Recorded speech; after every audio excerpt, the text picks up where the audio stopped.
Bonjour à nouveau et bienvenue sur The Master's Voice. Je suis Célestial et vous êtes les bienvenus sur cette chaîne.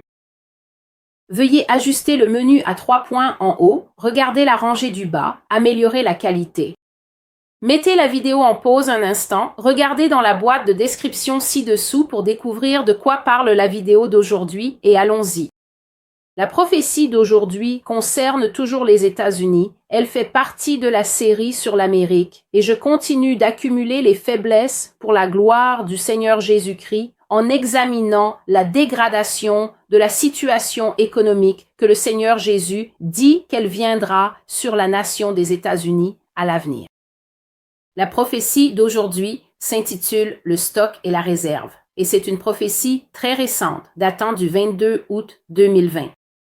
Voici donc le verset principal. « Car voici le Seigneur, l'Éternel des armées, ôte de Jérusalem et de Juda le stock et la réserve, toute la provision de pain et toute la provision d'eau. » Ce verset se trouve dans Ésaïe chapitre 3, verset 1, et il signifie simplement que je vais vous retirer tout ce dont vous avez besoin.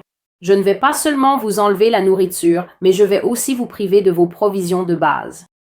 Tout ce dont vous dépendez, les provisions, les ressources, l'argent, l'accès auquel vous êtes habitué, moi, le Seigneur, je l'enlèverai. Et j'ai ajouté le verset de la New Living Translation parce qu'ils avaient une façon différente de l'interpréter. Le Seigneur des armées célestes, enlèvera à Jérusalem et à Juda tout ce dont ils dépendent, chaque morceau de pain et chaque goutte d'eau.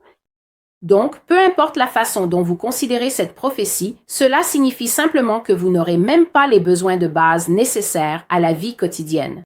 Et si vous êtes un étudiant des Écritures, si vous aimez lire les livres prophétiques ou même parcourir l'histoire originale d'Israël, l'interaction d'Israël avec le Seigneur Jésus-Christ, alors vous comprendrez que chaque fois qu'un peuple s'éloigne de Dieu, chaque fois qu'un peuple commence à rejeter les contraintes d'obéir aux lois de Dieu et d'être fidèle à Dieu, de l'exalter comme Dieu et de dire « Nous t'adorerons, nous te louerons, nous ne ferons pas ces choses parce que tu nous y obliges. » Nous allons faire ces choses de notre propre volonté parce que nous, en tant qu'êtres humains, sommes assez sages et nous avons des yeux. Et nous pouvons voir qu'il n'y a qu'un seul qui a créé la grande mer et tout ce qu'elle contient, un seul qui a formé les cieux, un seul qui a formé la terre ferme, un seul qui a tout fait et qui est le souverain de toutes choses.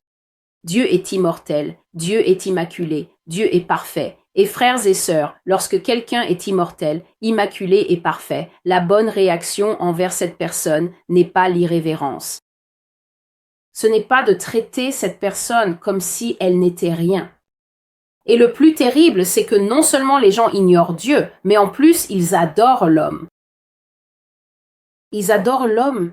Ils élèvent les gens si haut, ils les placent sur des piédestaux et ils parlent d'eux avec tant d'admiration.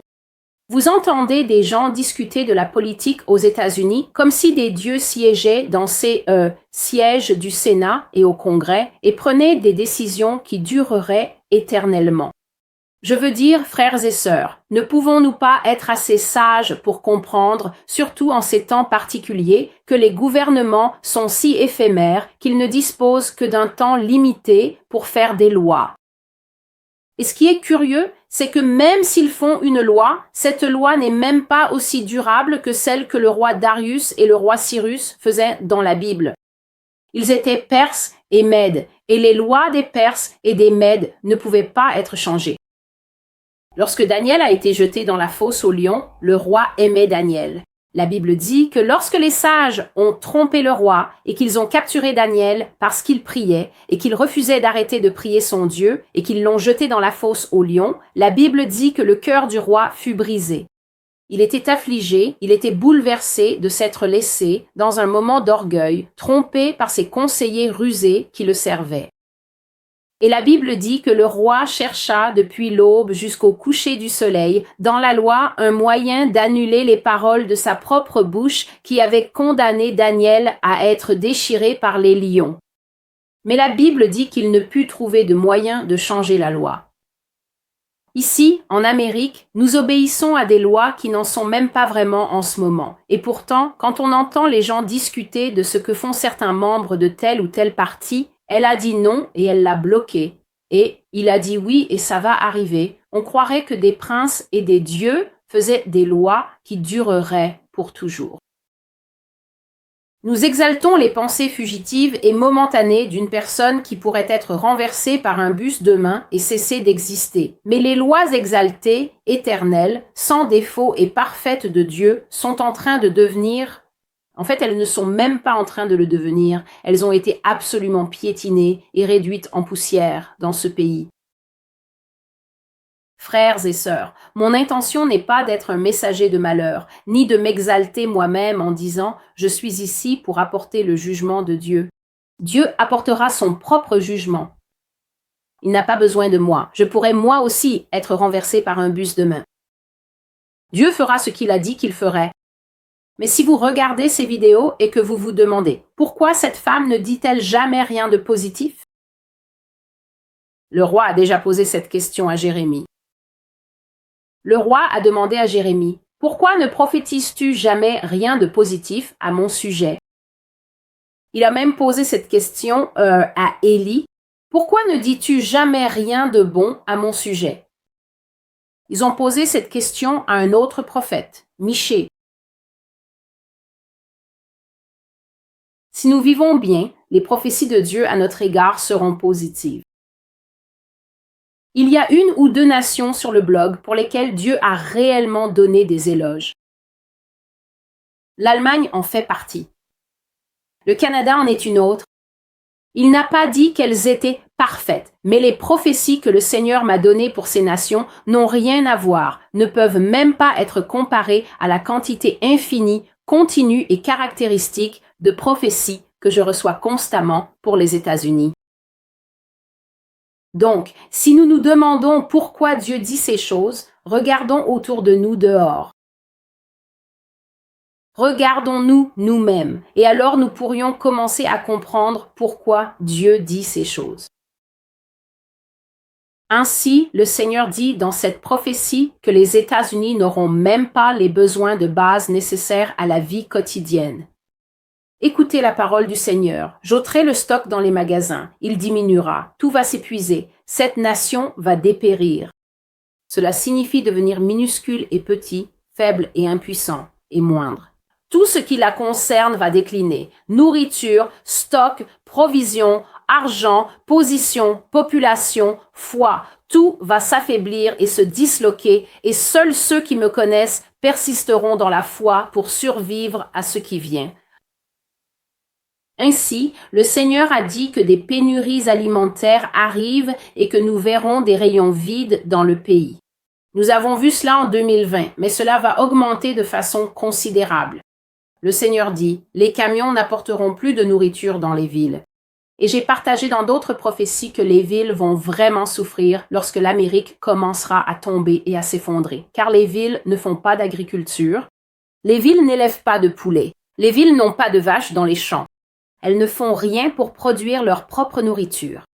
Et le Seigneur dit, les camions cesseront de venir dans les villes et les maisons des gens seront complètement vides, en jachère et vides. En jachère signifie qu'elles ne sont plus productives, donc qu'elles ne fonctionnent plus. Beaucoup d'entre nous, nous travaillons dur pour nous assurer que nos foyers fonctionnent bien. Vous savez, quand il nous manque ceci ou cela, nous n'attendons pas que le lait soit fini.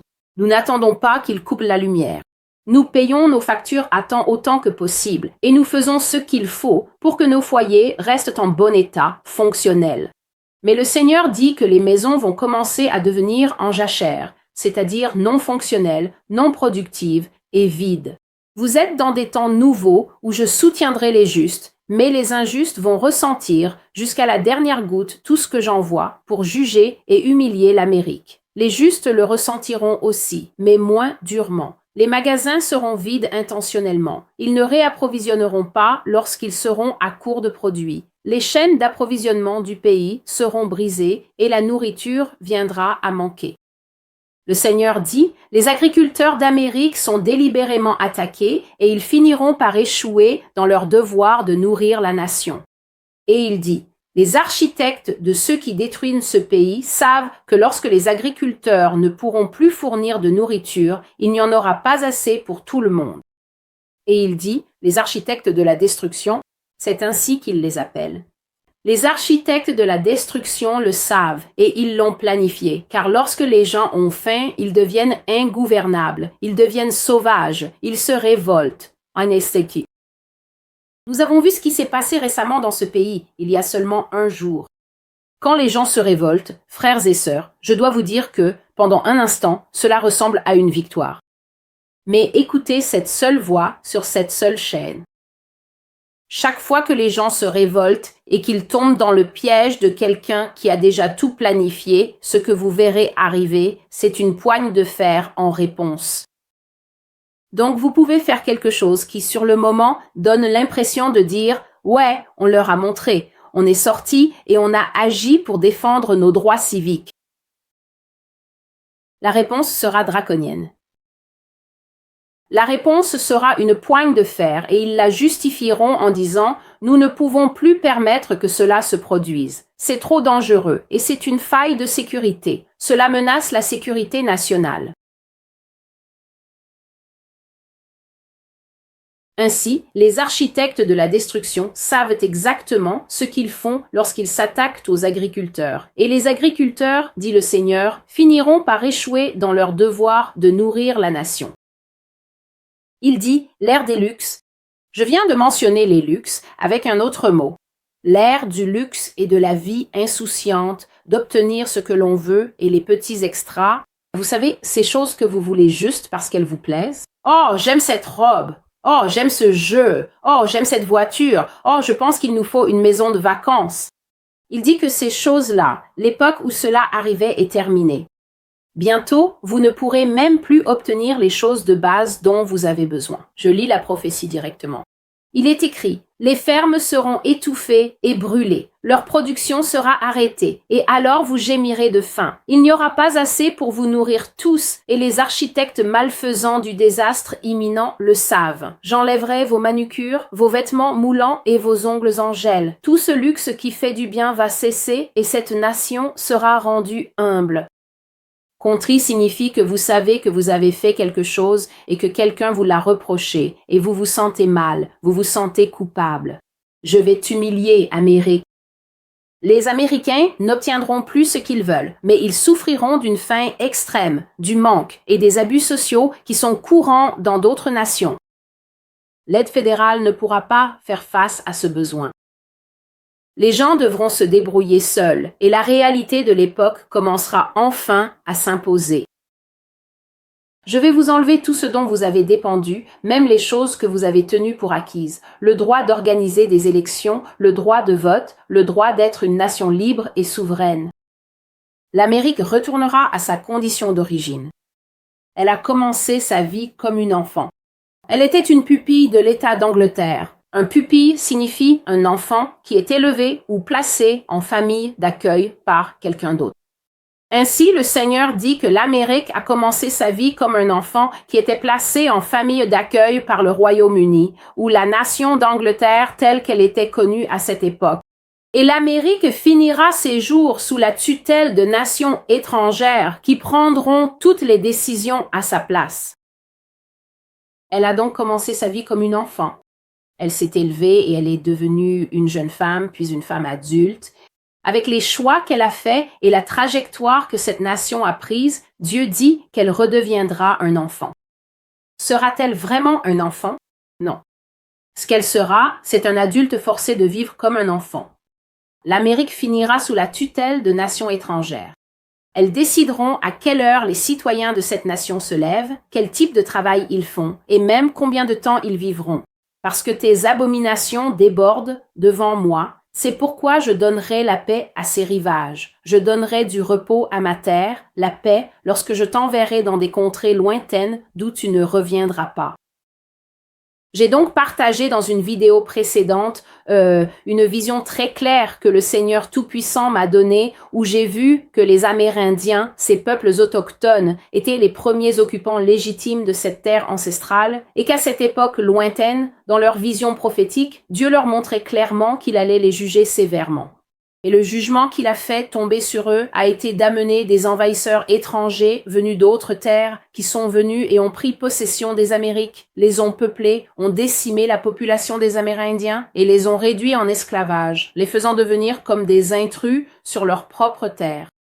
Et puis, j'ai vu que dans cette vision sur le peuple originel, Dieu a dit que tout comme des envahisseurs sont venus et ont chassé les Amérindiens de l'héritage qu'il leur avait donné pour être leur terre, Dieu a dit que parce que les occupants qui vivaient dans cette nation l'ont abandonné, l'ont maudit et ont refusé d'obéir à ses lois ou même de l'honorer en tant que Dieu, parce qu'ils ont traité quelqu'un d'immaculé, d'important et de parfait, avec irrévérence, grossièreté, manque de respect, et l'ont tourné en dérision, il permettrait à des envahisseurs étrangers de venir et de les envahir.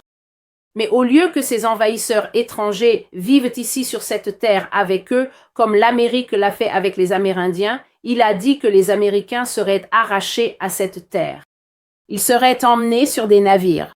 Ils deviendraient servantes et serviteurs pour de nouveaux maîtres dans des pays étrangers et ils ne reverraient plus les rivages de cette nation. J'ai déjà présenté cette prophétie particulière à de nombreuses reprises, donc il n'est pas nécessaire d'entrer dans les détails ici. Le Seigneur dit simplement que pour les abominations qui ont coulé, détruit et pollué cette terre, qu'il considère comme sa terre, son héritage. Il donnera du repos à la terre en éloignant d'ici les personnes qui sont la cause de ces abominations. Ceci est la fin de la prophétie. J'ai donc répété à plusieurs reprises que 2 ou 3 témoins confirment une affaire. 2 ou 3 témoins montrent que Dieu est sérieux dans ce qu'il dit. Cela doit être. Ceci est plus que 2 ou 3 témoins. Le Seigneur continue de me montrer ces choses.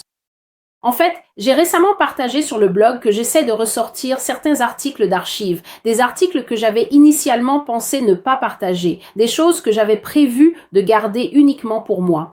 Je les publie, mais ce que je constate, c'est qu'au fur et à mesure que je les publie, Dieu continue de me donner de nouvelles paroles, et ces nouvelles paroles doivent être publiées. Donc, je fais de mon mieux. Je vais donc mettre des liens vers d'autres prophéties en bas, le panier vide, pour lequel je viens de faire une vidéo et une vision de l'Amérique, afin que vous puissiez continuer à voir la cohérence de Dieu lorsqu'il parle d'effondrement économique, de programmes gouvernementaux défaillants, de plans de sauvetage financier, d'aide sociale, de pénurie d'aliments, de faim, de perte de liberté et de la montée d'un État contrôlant. C'est céleste. Ceci est la voix du Maître. Merci d'être avec moi et que Dieu bénisse et garde chacun d'entre vous. Abonnez-vous à la chaîne. Visitez le blog. Lisez toujours ces prophéties par vous-même. Il est nécessaire que vous les lisiez vous-même, car vous allez devoir prier pour vous-même, frères et sœurs. Personne ne peut vivre sur la foi d'une autre personne. J'ai une famille. Vous avez une famille. Vous pouvez prier pour votre famille, mais en fin de compte, nous nous tiendrons tous devant le Seigneur Jésus-Christ et nous répondrons de la vie que nous avons menée dans le corps lorsque nous serons finalement hors du corps. De la même manière, qu'il s'agisse d'évasion, de provision ou d'aide dont nous aurons besoin du Sauveur, vous devez construire une vie de foi et de prière. Vous devez bâtir une foi solide qui ne sera pas distraite et qui ne sera pas ébranlée lorsque vous verrez ces choses arriver à cette nation et, finalement, aux autres nations du monde. Que Dieu vous bénisse, que Dieu vous garde. À la prochaine, au revoir.